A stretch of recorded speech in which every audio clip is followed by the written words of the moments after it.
And welcome to Hannity. And tonight, another big show. Coming up, huge economic numbers as results pour in from President Trump and his reciprocal tariffs. A new poll showing that Chucky Schumer's about to be dethroned by AOC. Been telling you, the real leader of the Democratic Party.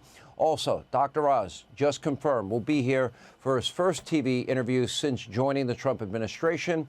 And we are going to show you, by far, the best political pranks from the creator of the Note Boys, Kyle Forgard. Take a look at your screen. You see this woman right here? Take a look at her. She's voicing her support for illegal immigration. What happens next? I promise you, you will laugh so hard you'll have tears in your eyes. Anyway, Kyle will give us his thoughts on why President Trump continues to surge in popularity among young Americans. Donald Trump went on their podcast. I was on it yesterday. Anyway, last but certainly not least, the great Jimmy Fallon will join us to wrap up this week's other news, including a fresh word salad from Kamala Harris, who has reemerged to root against Donald Trump and cheer for economic suffering for hardworking men and women. What a shock. Take a look. We are seeing organizations stay quiet. We are seeing those who are capitulating to clearly unconstitutional threats. And these are the things that we are witnessing each day in these last few months in our country. And it understandably creates a great sense of fear. Because, you know, there were many things that we knew would happen. Many things. I'm not here, so I told you so. Wow. Could you imagine 4 years of that? I want to take a moment and thank every American that voted for Donald Trump, because you prevented this country from having 4 years of that. Now, let's be very clear. After a really humiliating loss for her, Kamala Harris is actively rooting, what, for American suffering? She doesn't want Donald Trump to succeed. She doesn't want Americans to have a better life. I thought Democrats cared about working men and women. Just talk. You know, she just wants to feel better about herself. And she's not the only one. Barack Hussein Obama, back in the news, chiming in and calling for collective sacrifice. Sounds like Jimmy Carter. Take a look. It has been easy during most of our lifetimes to say you are progressive, or say you are for social justice, or say you're for free speech, and not have to pay a price for it.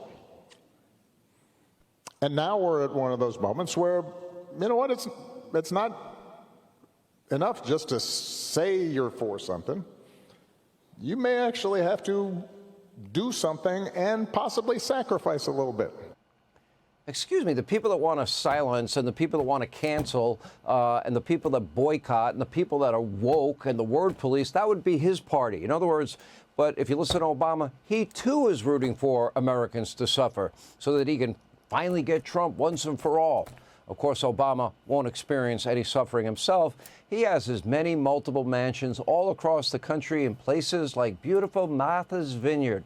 He gets to hobnob with arrogant, rich, and famous jackasses like his buddy and loser jackass George Clooney, and we have a message for him later in the show.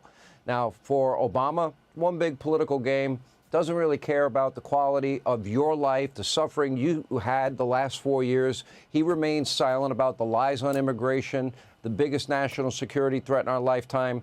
And you know he just wants to say anything to trash Donald Trump, because not only did Kamala lose, he stood up for Kamala, and Kamala lost. For example, here's what he said about Trump's reciprocal tariffs. Take a look. I don't think what we just witnessed in terms of economic policy and tariffs is going to be good for America. But let's go back a few years ago. He said the complete opposite, and we've got the tape. Take a look. We can't keep passing unfair trade deals like NAFTA that put special interests over workers' interests. Well, I want to be very clear. I don't think NAFTA has been good for America, and I never have. I didn't just start criticizing unfair trade deals like NAFTA because I started running for office. I'm doing it because I've seen what happens to a community when the factory closes down and jobs move overseas. It's also proper for advanced economies like the United States to insist on reciprocity from nations like China that are no longer solely poor countries, to make sure that they're providing access to their markets and that they stop taking intellectual property and hacking our servers. Oh, top Democrats have always been championing reciprocal tariffs. Oh, that is until this Tuesday, Liberation Day, when Donald Trump announced his plan to actually put it into action. The exact same tariffs that they are on record supporting. Take a look.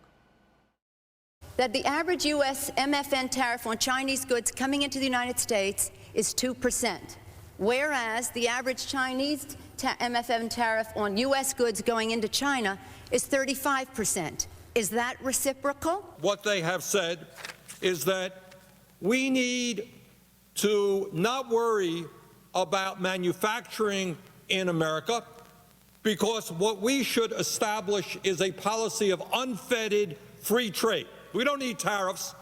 What we need is to allow corporate America the freedom to throw American workers out on the street.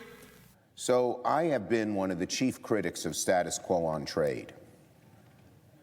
Americans, and I share this, resent all those academics who, anytime you try to do anything with China, they say protectionist, trade war.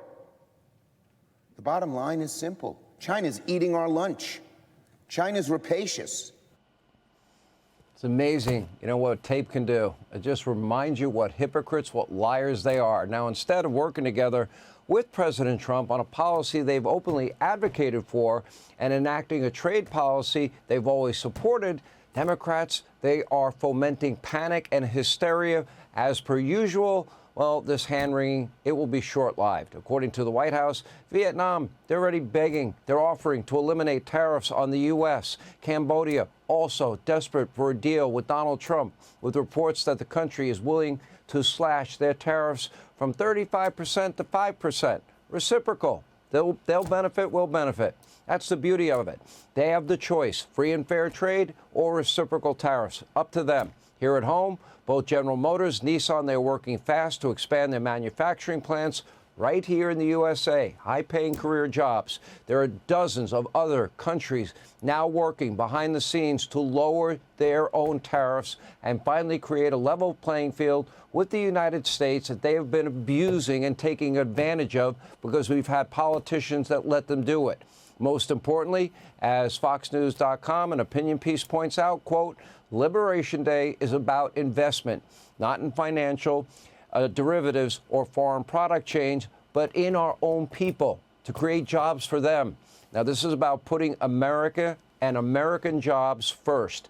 That has been Donald Trump's sole mission from day one. It was very clear during the campaign. And by the way, we are seeing massive results. In March, the jobs report blew past every forecast, a whopping impressive 228,000 new jobs. We'll call that the Trump effect.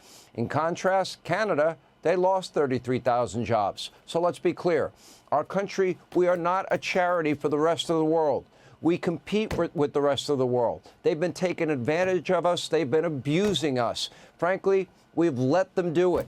And now we're finally playing to win. Hey, Sean Hannity here. Hey, click here to subscribe to Fox News YouTube page and catch our hottest interviews and most compelling analysis. You will not get it anywhere else.